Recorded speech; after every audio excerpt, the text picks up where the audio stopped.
বন্ধু একটা কুত্তা আছে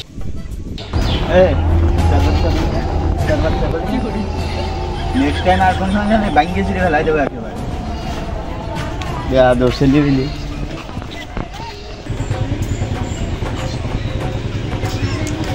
দেখ কুত্তার বাচ্চা দেখ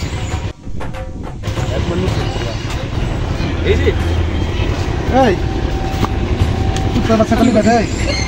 এই মতো গা ভালো দিবলে পয়সা লাগে না বললো কি এলো বন্ধু কি এলো ও আমার মারি গেল ওরে কি এলো আমরা তো এনে কুড়ি বাচ্চা দেয় তা তো দেখলাম ওইনি কুড়ি বাচ্চা দেখলাম কুত্তর বাচ্চা কিন্তু আমার জ্বালায় গেছে আমারও তো জ্বালা গেছে লাল লাল কিছু করার নেই